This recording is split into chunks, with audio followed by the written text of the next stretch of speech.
શ્રી વલ્લભાધીશ કી જય. હવે વ્રજ વિહાર નવનીત પ્રિય શાસ્ત્રી એને ભગવત સ્મરણ કરી આપણે ગિરિરાજની પરિક્રમા કરી એના અંદર આવતા સ્થળો એ બધાનું વિવરણ કરી હવે યાત્રા આગળ વધે છે. હવે આવી ડીંગ, હવે ડીંગને કહેવાય છે લઠ્ઠાવન. હવે આગળ ગિરિરાજની સન્નિધિમાં અદ્ભુત આનંદ લાભ લઈને યાત્રા આગળ ચાલે છે. અહીંથી ટોડના ઘનાએ ગુલાલકુંડ થઈને 4 કિલોમીટર થાય એનું વિવરણ મેં કરી દીધું છે. પેલા ચતુરા નાગાનું ભાવતમક તોહે ટોડ કોઢનો, અને ત્યાં શ્રાવણ સુદ 13 શીરો અને પેલું કંટોલાનું શાક ધરાય છે ઓલા નાગા બાવાના ભાવથીને. એ વાર્તા કરી દીધી છે. હવે ત્યાં થઈને દીગ આવતા 12 માઇલ થાય, સીધા આવતા 8 માઇલ થાય. જો ટોડના ઘને થઈને ના આવીએ તો 8 માઇલ થાય, અને ટોડના ઘનાએ થઈને આવીએ તો 12 માઇલ થાય. માર્ગમાં સૂર્યકુંડ, બલભદ્રકુંડ આવે છે, પછી બહજ ગામ આવે છે, ત્યાં રાધાકૃષ્ણ અને દાઉજીના દર્શન છે.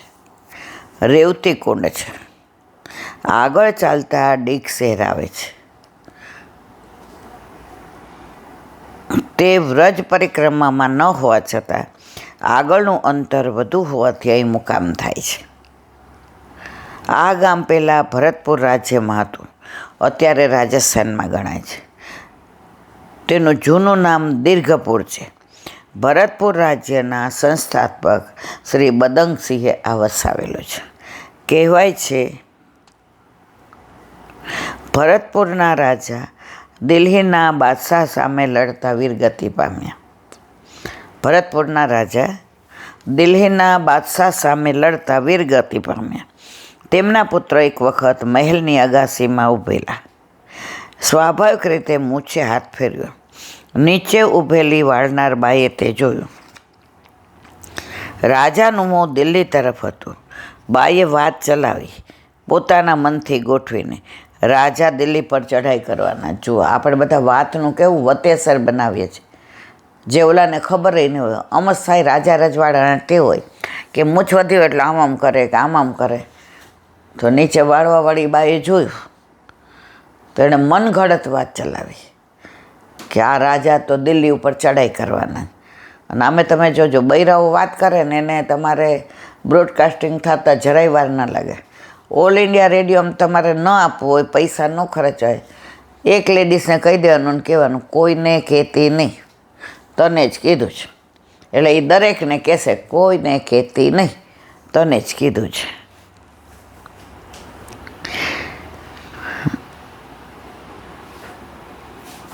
મોં દિલ્હી તરફ હતું. બાઈએ વાત ચલાવી પોતાના મનથી ગોઠવીને, રાજા દિલ્હી પર ચઢાઈ કરવાના. ગામમાં વાત ફેલાઈ ગઈ. અફવામાં પણ અસરકારકતા હોય. હવે વાત ફેલાયા પછી ચઢાઈ ન કરે તો દુર્બલતા થાય. હવે રાજાને સમાચાર મળ્યા કે હું તો લડાઈ કરવાનું આણે ચલાવી દીધું છે, હવે ના કરું તો લોકો એમ કે આ તો બાયલો છે, કાયર છે. રાજા જવાહરસિંહે દિલ્હી પર ચઢાઈ કરી જીત્યા, લૂંટ કરી, મોટા પ્રમાણમાં દ્રવ્ય વગેરે હરી લાવ્યા. સદાચારી માતાએ સુરવીર પુત્રને સન્માર્ગ બતાવ્યો. આસુરી દ્રવ્ય અનર્થ કરે તેનાથી બચવા તેને વ્રજમાં ઘાટ, કુંડ, સરોવર વગેરે બનાવવામાં વાપરવાથી કીર્તિ મળે. માતા પવિત્ર હતા, સદાચારી હતા. ભલે જીતા એટલે એનું ગણાય, પણ લૂંટેલું ગણાય ને.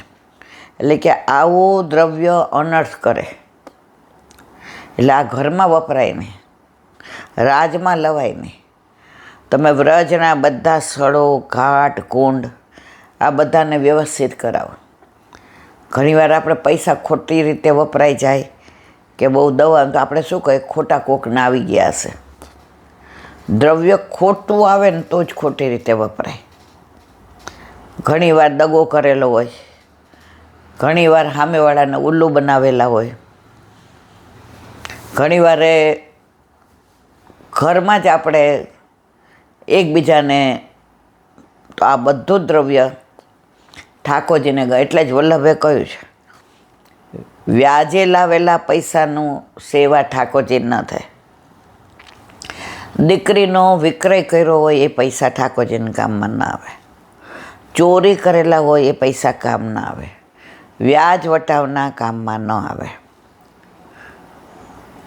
તમારી પોતાની જે સત્તાના પૈસા હોય, આજે પદ્મનાભ દાસ પાસે કેટલા પૈસા હતા, કેવી કથા કરતા હતા, પણ વલ્લભે સંકલ્પ લેવડાવ્યો, પછી ઠાકોરજીને છોલા ધરતા પણ કોઈનું લેતા નહીં. અરે ઇવન તો અક્કાજે સામગ્રી મોકલે તો કે નહીં, ગુરુદ્રવ્ય નહીં. ગુરુદ્રવ્ય ને દેવદ્રવ્યનું તો એટલું બધું શાસ્ત્રોમાં લખેલું છે. એટલે જો ઘણા મંદિરોના પ્રસાદ નથી લેતા, કારણ કે મંદિરમાં તપેલી હોય અને રાજભોગ હોય. રાજભોગ ગમે એ પૈસાનો કરાવે, પણ તપેલી તો ગુરુ ઘરે આપણા સેવક હોય તો જ થાય. તો આ બધો સમજનો વિચાર છે. અત્યારે તો 4 મહેમાન આવ્યા એટલે જાતા હોય ટિફિન લઈને, આપણે પૂછીએ કે એ કે બહારનું નથી ખાતા નીલાબેન, એટલે રાજભોગ કરાવડાવ્યો હતો, એટલે બધાયનું થઈ ગયું. 2 ટિફિન મંગાવ્યા, એટલે મેં ટિફિન નોંધાવ્યા હતા, મને કે ના ના રાજભોગ નોંધાવ્યો હતો.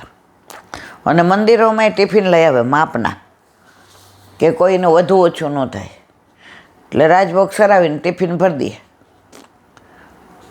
ઘણા તો પાછા પૂછવા જાય, તમને 4 ઠોર મૂક્યા હતા, અમને તો 2 જ આપ્યા હતા. પછી મંદિરમાં પૂછે, અમને કેમ 2 આપ્યા? તો કે ભાઈ મૂકવામાં ભૂલ થઈ હશે, બાકી બધાને 4 જ મૂકીએ છે. જો આ પ્રસાદ છે? ના મારા માલા. આ પુષ્ટિ માર્ગ છે? ના. તમારા ઘરે ઠાકોરજી બિરાજતા હોય અને માનો કે તમારાથી નથી થતું આટલા બધાનું, તો તમે કોઈ વૈષ્ણવને કહો કે મને મદદ કરવા આવો, એ નથી આવતો, વૈષ્ણવના ઘરનો ટિફિન લાવો. બાકી આવી રીતે તો આ પુષ્ટિ માર્ગ નથી. આસુરી દ્રવ્ય અનર્થ કરે, તેનાથી બચવા તેને વ્રજમાં ઘાટ, કુંડ, સરોવર વગેરે બનાવવામાં વાપરવાથી કીર્તિ મળે અને ધર્મ પણ થાય.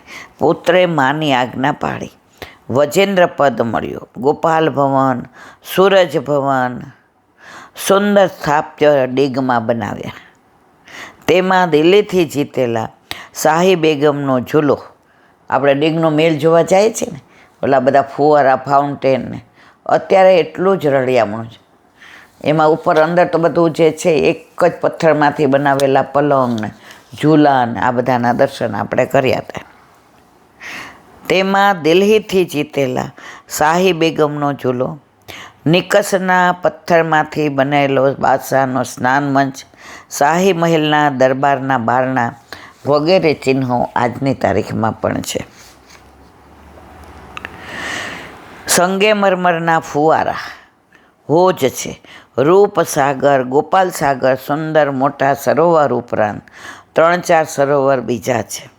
મજબૂત કિલ્લો તથા તેની ફરતી ઊંડી ખાઈ છે. ત્યાં ખબર જ ખાઈ છે, આપણે દર્શન કર્યા હતા. તેના પર મેઘગર્જીની,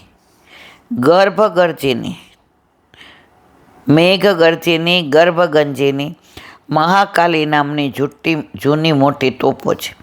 લોખંડના વાસણો વગેરે ગ્રામ પ્રખ્યાત છે. દાઉજી મંદિર, બાલાજી તથા સાક્ષી ગોપાલના મંદિર છે. ભાદરવા અમાસે અહીં મેળો ભરાય છે. ડીગનો મેલ જે ન જોયો હોય એને એકવાર ખરેખર અવશ્ય જોવા જેવો છે. આજની તારીખમાં એટલું જ રમણીય છે. વનરાય છે, ફાઉન્ટેન છે, કુંડ છે, સરોવર છે, અને અંદર બધું ફર્નિચર ને બધું જોવા જેવું છે. બોલો વલ્લભાધીશ કી. હરિરાય વાંગ મુક્તાવલી.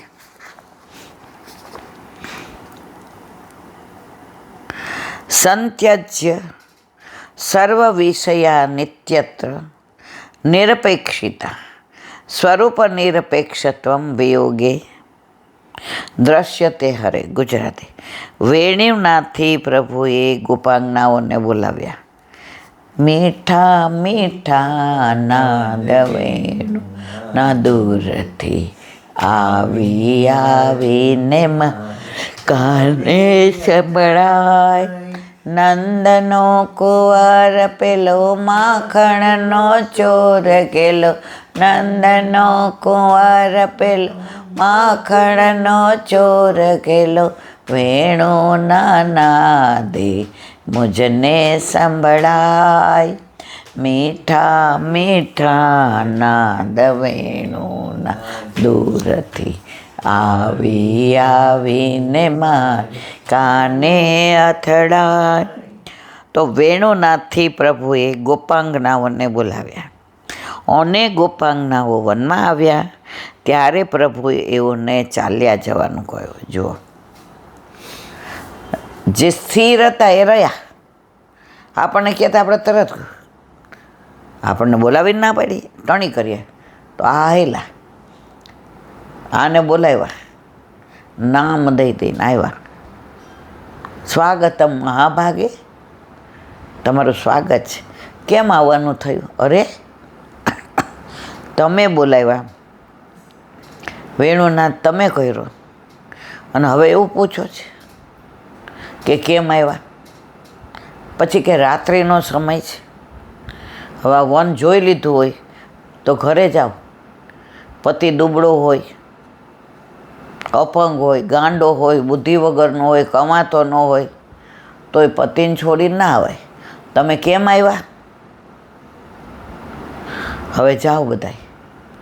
ગોપીઓ તો આમ પગથી નખથી પગ ખોતરવા માંડી. જમીન કે જેમ સીતાજીને માર્ગ આપે તો હમાઈ ગયા, એમાં ધરતી અમને માર્ગ આપે તો હમાઈ જાય. બોલાવીને આવું અને બધું છોડીને આવ્યા પછી પાછા જવું કેટલું અઘરું. એટલે કહે છે, અને ગોપાંગનાઓ વનમાં આવ્યા ત્યારે પ્રભુએ એઓને ચાલ્યા જવાનું કહ્યું. એ વખતે ગોપાંગનાઓએ પ્રભુને વિનંતી કરી, અમે તો સમગ્ર વિષયોનો ત્યાગ કરી આપના ચરણારવિંદમાં હાજર થયા છીએ. આજે તમે બોલાવ્યા, અમે આવ્યા, હવે પાછું જવું શક્ય નથી. હવે બધા વિષયોને છોડીને આવ્યા છે. હવે તો તમારા ચરણારવિંદમાં જ અમારી ઠોર છે. ઠોર એટલે સાંજ. આપણે નાથ દ્વારા જઈ શ્રીનાથજી ત્યાં ઠોર લઈ આવી છે ને. શ્રીજી બાબા આપણે બધી સેવા કરી લઈએ, ફૂલ ઘરની, દૂધની, શાક ઘરની. પછી છેલ્લે દંડવત કરવા જઈએ, દર્શન કરીએ એટલે આપણને બધું લઈ ને મુઠ્ઠીમાં વાળી લે અને ચરણમાં સ્થાન આપી દે કે હવે તને ક્યાંય નહીં જવા દો, હવે તું મારીને હું તારો. તો ચરણમાં ઠોર આપે છે. એટલે આપણે શું કહીએ છીએ? શ્રીનાથજીથી ઠોર લઈ આવ્યા. પાછા એમ કહીએ, ગમે એટલા ઘરે સરસ બનાવીએ પણ શ્રીનાથજીના ઠોર જેવો ઠોર નહીં. ત્યાં સ્થાન આપ્યું છે એવું સ્થાન તો ક્યાંય ના જ મળે ને. ભાગવત દસમ સ્કંદ 29મો અધ્યાય 31મો શ્લોક. આ સ્થળે ભક્તજનોનું નિષ્કામપણું સ્પષ્ટ છે. અમે કોઈ કામનાથી નથી આવ્યા, અમારે કશું જોઈતું નથી, અમારી કોઈ અપેક્ષા નથી. અમે નિષ્કામ છીએ, નિરપેક્ષ છીએ. આપે બોલાવ્યા ને અમે આવ્યા છીએ, વગર બોલાવે આવ્યા નથી. અને એકવાર બધું છોડ્યા પછી હવે પાછા વિષયોમાં જવું નથી. પ્રભુનો જ્યારે વિરહ થયો ત્યારે સ્વરૂપ વિષયક નિષ્કામપણું પણ સ્પષ્ટ દેખાય છે. પ્રભુની ભક્તિ નિષ્કામ રીતે કરવી, અહેતુ કરવી. આમ કરી દો તો હું આમ કરું, અને આમ કરો તો હું આમ કરું. ઠાકોરજી કે તારાથી મોટો વેપારી હું છું. ઘણા કે પૂનમ ભરવા જાય છે. કેમ? મારી દીકરીને થતું નથી ને પૂનમ ભરીએ ને. મેં તો કેટલી ભરવાની, જ્યાં સુધી ન થાય ત્યાં સુધી. પણ દીકરીને થઈ ગયું, મળે આપણે પૂછીએ, ના ના હવે થઈ ગયું એટલે હવે નથી જતા. પ્રભુ સાથે વેપાર ના થાય, પ્રભુ સાથે પ્રેમ થાય. તમે પ્રેમ કરો ને પછી પ્રભુને કેવું નથી પડતું કે આમ કરી દો, પછી એની મેળાએ જ કરે છે બધું. આજ લગ્ન થઈ જાય પછી મારે તમને કહેવું પડે, મારે ડ્રેસ જોશે, મારે દાગીનો જોશે, મારે ચંપલ જોશે, મારે બંગડી જોશે, મારે 3 ટાઈમ અરે હવે તાર ચિંતા કરમાં આ બધું તારું જ છે. હવે તું મને આપીશ એ હું ખાઈશ. એકલા રહેતા હો ને પછી અમે આવી જઈએ એટલે અમે જ રસોઈ બનાવીએ, અમે જ ચા બનાવીએ, તો હવે અમે તમને દઈએ છીએ. તો આ બધુંય ઠાકોરજીનું છે. પણ પછી તો આપણે બનાવીએ એટલું જ ઠાકોરજી અરોગે. કટોરી ભરીને દૂધ દઈએ તો કે વાહ વાહ, અને મોટો પ્યાલો ભરીને દઈએ તો કે વાહ વાહ. કારણ હવે કોના વશમાં છું? તારા વશમાં. આપણા ઘરે આપણા માથે બિરાજતા આપણા ઠાકોરજી આપણા વશમાં છે. એને પછી એ પોતે ધારે એમ ન કરે, આપણે કઈ એમ કરે.